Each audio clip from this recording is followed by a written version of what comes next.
My name is Jennifer Morgan, and until 3:17 p.m. on a Friday afternoon, I was the Vice President of Sales Operations at Titan Industrial Solutions in Chicago, responsible for managing the sales infrastructure that generated $430 million in annual revenue and overseeing relationships with 127 major manufacturing clients who relied on our company for supply chain optimization, equipment procurement, and operational efficiency projects. For 15 years, I had built and maintained the sales framework that fueled Titan's 18% annual revenue growth, handling everything from client relationship protocols to strategic account planning that prevented the kinds of client losses that had devastated our competitors and cost other industrial suppliers hundreds of millions in contracts. What I never anticipated was our new CEO, Gregory Mitchell, deciding my compensation was excessive and announcing it publicly during his first executive leadership meeting in front of 19 senior executives, department heads, and regional managers as part of his cost-cutting initiative. It wasn't a private discussion. It was a theatrical demonstration of his aggressive cost management philosophy, complete with displaying my salary on the main presentation screen and declaring me a prime example of why Titan's operating expenses were too high compared to industry benchmarks. That misstep was about to cost Titan far more than Gregory Mitchell would earn in his career, and deliver the manufacturing industry a costly lesson on the difference between salary expense and the revenue those salaries generate. The meeting began with Gregory's presentation on operational excellence through strategic cost reduction. He had been appointed CEO 6 weeks earlier with a mandate to improve profit margins and reduce administrative overhead. I'd heard those phrases before. They always meant the same thing. Experienced professionals were about to be reclassified as expensive liabilities rather than revenue generators. I sat in the conference room with 18 other executives as Gregory highlighted positions for compensation optimization, corporate speak for salary reductions or eliminations, and my role was featured prominently with my exact salary displayed on screen. Jennifer Morgan, our VP of Sales Operations, Gregory said, advancing to a slide showing my base salary, bonus structure, and total annual earnings of $340,000. This is a perfect example of what we need to address. The room went silent. 18 pairs of executive eyes shifted from the screen to me, then back to Gregory. I felt my face flush, not from embarrassment over my pay, but from the humiliation of being publicly labeled a problem. $340,000 annually for sales operations oversight, Gregory continued, implying it was excessive. Industry benchmarks suggest this role should be around $180,000 to $220,000. Jennifer is 55% above market rate. Corporate speak for, I found cheaper salaries elsewhere and decided they apply here regardless of actual performance. Jennifer generates significant revenue for Titan, David Chun, our CFO, said, clearly uncomfortable. Her client relationships and sales infrastructure management directly contribute to David. With respect, that's the kind of justification that creates cost bloat, Gregory interrupted sharply. Every executive believes their role is uniquely valuable. That's why we need objective market analysis. The data shows Jennifer is overpaid by industry standards. Overpaid, said publicly in front of the entire executive team, with my salary displayed as proof. Gregory, can we discuss this privately? I asked, trying to maintain composure while processing the humiliation of being publicly labeled overcompensated in his very first meeting. This isn't personal, Jennifer. It's business analysis. Titan needs to align compensation with market realities if we want better margins. My compensation reflects 15 years of generating 18% annual growth and managing $430 million in client relationships. Market benchmarks don't account for institutional knowledge and client trust built over years. That's exactly the kind of justification I'm talking about, Gregory said, now addressing the room rather than me. Every high-paid employee has a story about why they're worth more than market rate. But when we're paying 55% above benchmark for a sales operations role, that's a cost problem that needs fixing. Several executives shifted uncomfortably. Two were taking notes, while others stared at their laptops, clearly avoiding being drawn into this public humiliation. "What's your proposal?" I asked quietly. Gregory clicked to the next slide, showing a revised compensation plan for my position. $195,000 base salary, reduced bonus potential, and the elimination of several benefits. A 43% reduction, displayed for all 19 executives to review. We're proposing a market-aligned structure reflecting industry standards for sales operations oversight. This adjustment saves Titan roughly $145,000 annually and aligns your compensation with comparable roles. $195,000. He was framing a 43% pay cut as market alignment instead of what it really was: a public devaluation of 15 years of revenue generation. Ever been called overpaid in front of your entire executive team with your salary on display as proof of corporate waste? That's when you realize this isn't business analysis. It's public humiliation disguised as cost optimization. They weren't just cutting my pay, they were erasing my value. Hey, if you're still watching, that means you're part of the 3% who understand that revenue generators aren't expensive overhead. Unlike Gregory Mitchell, 97% of people don't get it, and I'm still struggling to reach 10,000 subscribers, as if that were compensation for those who respect performance. Come on, hit the office revenge button where arrogance and cost-cutting gets what it deserves. I'd be thrilled if you subscribe and like it. Gregory, I personally manage 127 manufacturing clients, generating $430 million annually, averaging $3.4 million per client. My compensation represents 0.08% of the revenue I oversee. How is that overpaid? Because market benchmarks suggest someone else could manage those relationships for $195,000. Your personal involvement isn't what generates revenue. Titan's reputation and product quality generate revenue. Sales operations oversight is a replaceable function, he said. Replaceable function. Gregory genuinely believed that 15 years of client relationships built on personal trust could be handed to someone making $195,000 who had never met these clients. Have you discussed this restructuring with any of the clients I manage? I asked.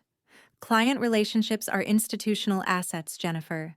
They work with Titan Industrial Solutions, not individual sales operations executives. Your role is administrative coordination, not revenue generation. Administrative coordination. 15 years of strategic account management, crisis response, relationship building, and revenue growth reduced to a task anyone could perform for $195,000. I scanned the room at executives I'd worked with for years. Some looked away, others uncomfortable, but no one spoke. David Chun seemed ready to object, but was calculating the political cost of challenging the new CEO. I need time to consider this restructuring, I said quietly. You have until Monday morning, Gregory replied. The board has approved these adjustments and we need to implement them quickly to meet Q4 margin targets. Accept the revised structure or we'll need to discuss alternative arrangements. Alternative arrangements? Corporate speak for accept the cut, or lose your position entirely. The meeting continued with similar compensation talks for other executives, but I stopped listening. Gregory had publicly labeled me overpaid, displayed my salary as evidence of waste, and given me until Monday to accept a 43% pay cut or face elimination. Afterward, I returned to my office and closed the door. 15 years of building Titan's sales infrastructure. Client letters thanking me for solving problems that saved their businesses. Awards for revenue growth and retention. Photos from industry events capturing relationships that generated hundreds of millions in contracts. Gregory Mitchell had just told me that all of that was worth $195,000 instead of $340,000. And he did it publicly in front of 19 executives as a demonstration of aggressive cost management. What Gregory didn't understand is that in industrial sales, relationships aren't institutional, they're personal, built on trust over years of solving problems when it truly matters.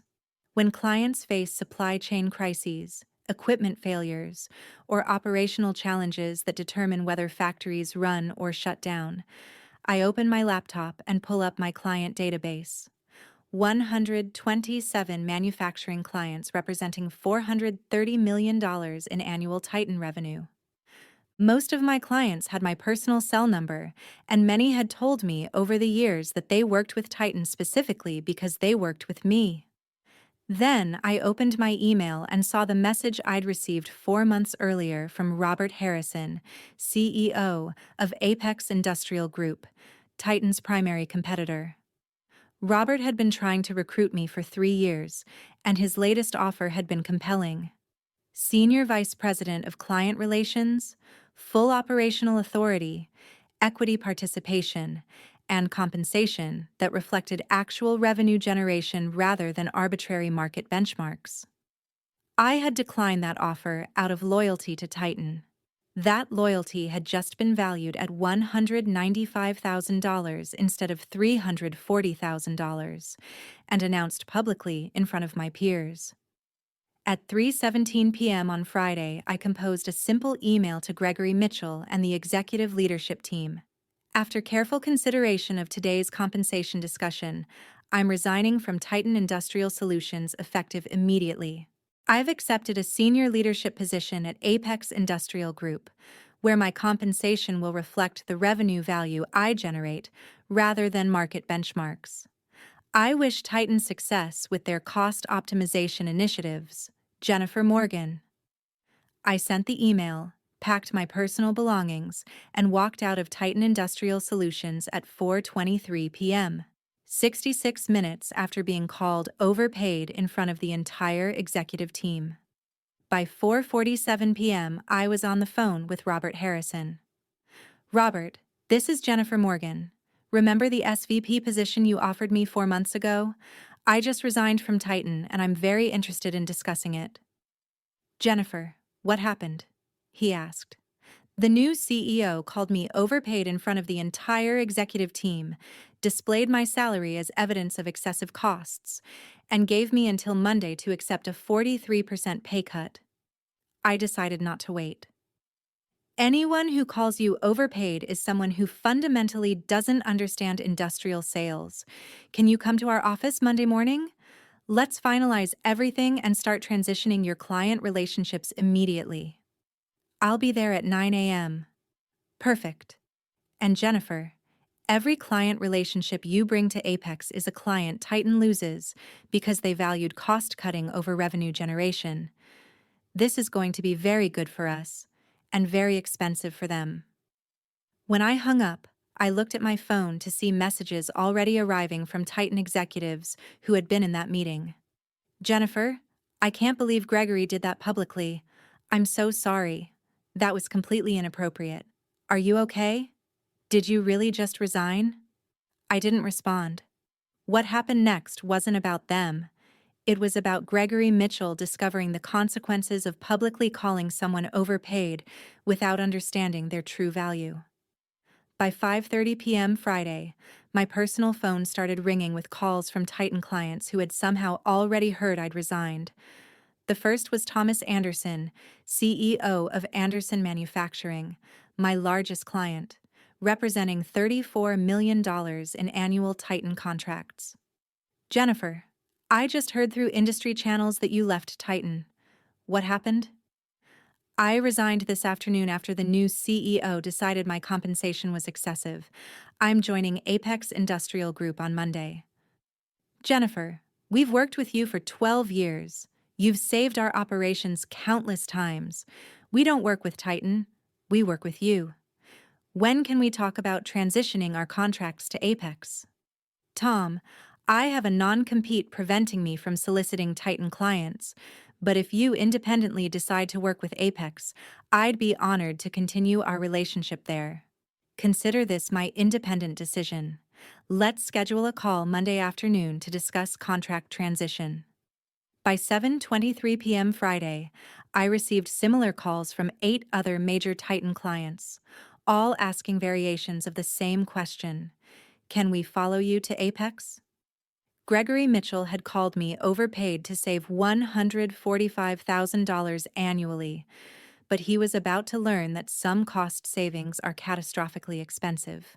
What he didn't understand was that I wasn't just a VP of sales operations earning $340,000. I was the relationships generating $430 million in revenue. That difference was about to cost Titan Industrial everything. The first major client action occurred at 9:47 a.m. Monday morning. I was sitting in Robert Harrison's office at Apex Industrial Group, finalizing my employment contract as Senior Vice President of Client Relations, when my phone started receiving forwarded emails from former Titan colleagues showing that Anderson Manufacturing had formally terminated their supply contracts with Titan, effective in 30 days. By 10:34 a.m., I had confirmation that 4 more major manufacturing clients had issued contract termination notices to Titan, all citing concerns about account management and continuity of relationships.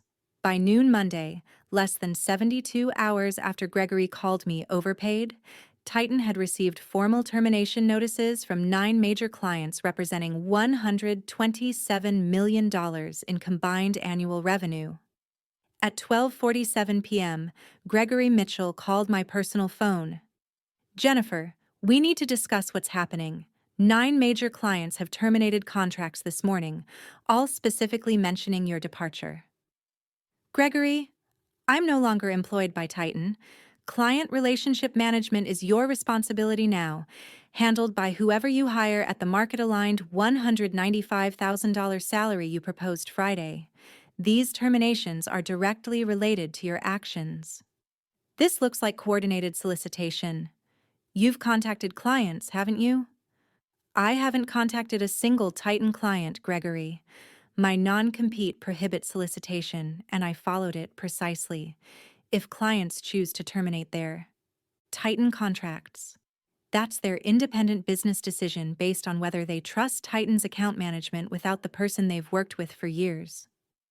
Jennifer, you posted on LinkedIn about joining Apex within hours of resigning. That's indirect solicitation. That's professional communication about a career change. LinkedIn is a business networking platform. Announcing I joined a new company informs my network. If clients independently decide they'd rather work with me at Apex, that's their business judgment, not solicitation. 9 clients in one morning isn't coincidence. It's the predictable outcome of calling someone overpaid in front of the executive team and cutting their compensation by 43%. Those clients worked with me, not your institutional brand. You restructured my pay without considering whether they agreed with your assessment that my role was replaceable administrative coordination. We need to discuss transition planning. We can't afford to lose your entire client portfolio. You don't have my portfolio anymore, Gregory. You have clients independently deciding whether to continue with Titan after you publicly devalued the person they trusted. That's not my decision. It's theirs. What would it take for you not to compete with us? We're prepared to discuss revised compensation terms. I looked at Robert Harrison, who was watching and taking notes on my Apex employment contract. Gregory, on Friday afternoon, you called me overpaid in front of 19 executives, displayed my salary as evidence of excessive costs, and offered me a 43% pay cut. Now you're calling because clients are exercising independent judgment about who they trust. There's nothing to negotiate. I've accepted the SVP position at Apex with compensation that reflects the revenue value I actually generate, and I'm reviewing engagement proposals from clients who choose to work with me. This is going to destroy Titan's Q4 numbers. No, Gregory, Your decision to publicly devalue someone who generated $430 million in client relationships destroyed Titan's Q4 numbers. What's happening now is clients discovering what you didn't understand. Industrial relationships are built on personal trust, not institutional branding. When I hung up, Robert was smiling. That was perfect.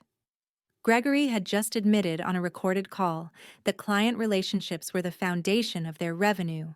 If Titan tried to sue for non-compete violations, I could use that recording to prove clients left because of his cost-cutting demonstration, not because of solicitation. Revenue collapse within 72 hours of being called overpaid demonstrates how catastrophically wrong every assumption about replaceable functions and market benchmarks was. The complete exodus of Titan's client portfolio took 16 days. I watched from my new office at Apex Industrial Group, monitoring industry news and receiving daily updates from former Titan colleagues living through the disaster Gregory Mitchell created. By the end of Monday, Titan had lost 13 major clients, representing $178 million in annual revenue. All 13 had issued formal termination notices citing account management continuity and strategic relationship changes. By Tuesday morning, I had received formal engagement proposals from 11 of those 13 clients, plus 4 additional Titan clients in the process of terminating contracts. Each proposal specifically referenced their decision was based on long-standing trust in Jennifer Morgan's account management and an independent evaluation of supplier partnership options. Gregory attempted to stop the exodus through emergency client retention calls, offering extended payment terms, volume discounts, and dedicated account manager assignments. But what he couldn't offer was what clients truly valued: personal relationships with someone who understood their businesses through years of solving problems during operational crises. By Thursday, Titan had lost 23 clients representing $267 million in annual revenue. Several of those clients had been with Titan since I joined 15 years earlier. They weren't leaving because they disliked Titan's products. They were leaving because they had never actually worked with Titan. They had worked with me, and the industry noticed immediately. By Friday, exactly 1 week after Gregory's overpaid presentation, Industrial Supply magazine published an article titled "Titan Industrial Faces Major Client Retention Crisis Following Executive Departure," specifically noting, "The rapid client exodus following Morgan's departure raises questions about whether Titan's revenue was driven by institutional reputation or personal relationships, a distinction with significant implications for the company's valuation and market position." Translation: everyone in industrial supply understood exactly what had happened. Gregory had made the catastrophic mistake of believing client revenue was institutional rather than dependent on the person who built those relationships. At 4:17 p.m. Friday, Gregory called again, his voice stripped of the confident cost management philosophy he displayed in that executive meeting. "So, for the expansion, I'm thinking we need to overhaul the onboarding process, make it more streamlined. I was hoping you could draft a proposal." "Sure," I said. "When do you need it?" "End of week. I'm presenting the expansion strategy to Carson on Monday." Of course he was. "I'll send you something," I said. He left satisfied, and I returned to my document. Under a new section labeled Knowledge Transfer Requirements, I began listing everything Wesley would need to know to actually run Phoenix without me. The list grew to 7 pages. 7 pages of context, relationships, technical decisions, and institutional knowledge. 7 pages Wesley didn't have and couldn't acquire in any reasonable time frame. I looked at that list and felt something click into place, a decision crystallizing from anger, exhaustion, and the sudden, absolute certainty that I deserved better than this. That night, I drafted my resignation letter. Not the polite, professional version they'd expect. The real one. The one that said exactly what I thought about Carson's leadership. Wesley's unearned position, and a company that valued performance theater over actual performance. I didn't send it. Not yet. But having it written felt like loading a gun. Now I just needed to decide when to pull the trigger. The answer came Friday at the happy hour. I almost didn't go, spent 20 minutes convincing myself that celebrating Wesley's success and claiming my work was a circle of hell Dante forgot to include, but Bryce insisted, and I figured I'd make one appearance before leaving early. The bar was one of those trendy places with Edison bulbs and reclaimed wood that charged $15 for cocktails that tasted like furniture polish. Carson had reserved a section in the back, and by the time I arrived, it was packed with colleagues in various stages of intoxication. Wesley held court near the bar, already 2 drinks in, telling a story about cold calling one of the clients. And I just told them we're not selling you software, we're selling you time back. Your time is valuable. Phoenix gives you that. I'd said those exact words on the discovery call I'd led 3 months ago, while Wesley was still updating his LinkedIn profile to available to start. People laughed, clinked glasses, and treated Wesley like he'd invented sliced bread instead of just taking credit for someone else's bakery. Carson spotted me and waved me over. "Harper, there she is. Come celebrate with us." I navigated through the crowd, accepting congratulatory comments from coworkers who genuinely didn't know better, and reached Carson's circle where he stood with Wesley and 2 board members I recognized from company photos. "Harper, do you know Robert and Fiona from the board?" I shook hands and smiled, my professional smile. "Carson's been telling us about your work on Phoenix," Fiona said. "Sounds like you've been instrumental in getting it off the ground." "She's the secret weapon," Carson said, throwing an arm around my shoulder like we were old friends. "Best project manager we have. Wesley's lucky to have her support." Support? Always support. Never lead, never architect, never the person who actually built the thing we were celebrating. "Must be exciting to see your work expand," Robert said to me directly. Before I could answer, Carson jumped in. "Wesley's really taken it to the next level. Harper did great with the foundation, but Wes has the vision to scale it properly. That's why I brought him on." Something in me snapped. Not loudly, not dramatically, more like a cable stretched too tight, finally reaching its breaking point with a quiet snap nobody else could hear. "Actually," I said, my voice steady, "I should clarify something." Carson's smile froze. Wesley stopped mid-sip of his craft IPA. "I didn't just work on the foundation of Phoenix. I built Phoenix. The entire architecture, the vendor relationships, and the client acquisition strategy. All of it, for 18 months. Fiona blinked. "Oh, I thought Wesley built it." I smiled. "Common misconception. Wesley's been here 5 weeks. He's still learning how to access the, project drive." The circle went quiet. Carson's face cycled through several colors, landing somewhere between red and purple. "Harper," he said carefully. "Let's not." "Let's," I interrupted. "Let's be clear about who did what. Because I'm tired of watching other people collect accolades for work I did while pretending my contributions were just support." Robert looked uncomfortable. Wesley looked like he wanted to sink into the reclaimed wood floor. "You're being inappropriate," Carson said, his voice dropping to that tone men use when they want to intimidate you into silence. "I'm being accurate," I replied. "But don't worry, Carson. You won't have to manage this awkwardness much longer." I pulled out my phone, opened my email, and hit send on the resignation letter I'd been carrying around like a loaded gun. Carson's phone buzzed.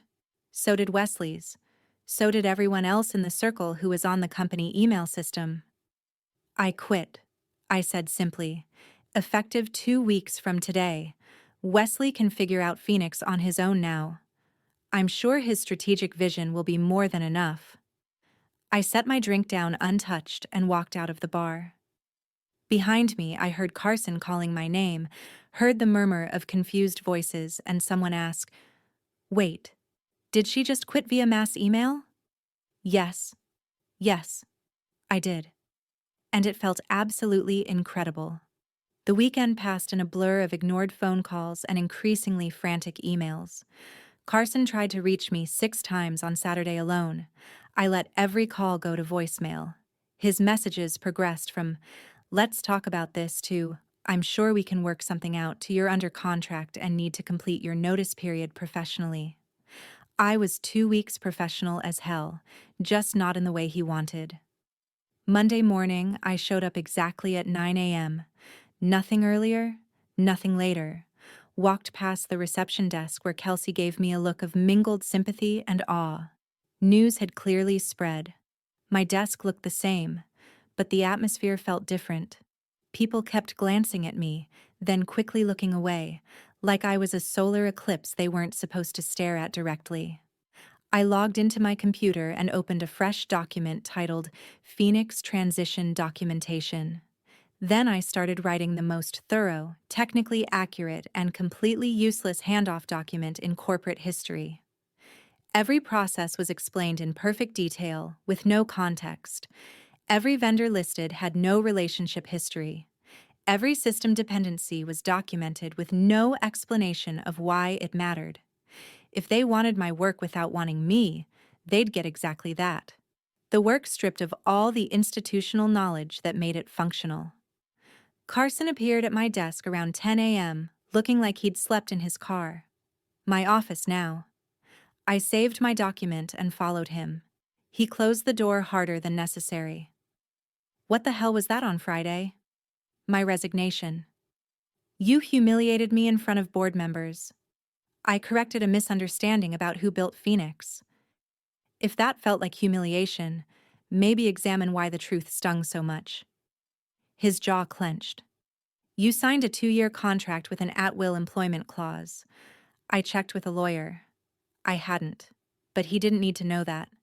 "I'm giving you 2 weeks. That's more than required. This is about Wesley." He said, "You're jealous." I laughed. Actually laughed. Jealous of what? Watching an underqualified kid get handed my work because he knows the right people.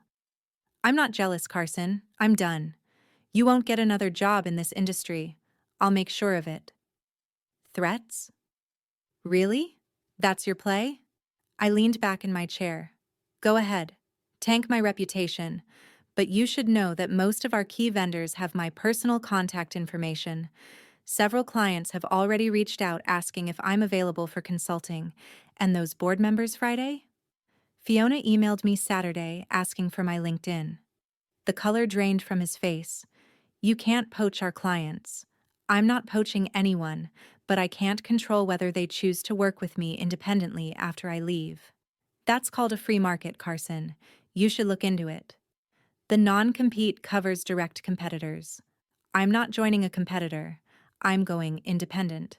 Again, I had a lawyer review everything, or at least Googled it extensively. He stared at me, realizing he had no leverage. There's no way to force me to stay, no way to punish me for leaving beyond petty threats that would probably backfire. "What do you want?" he finally asked.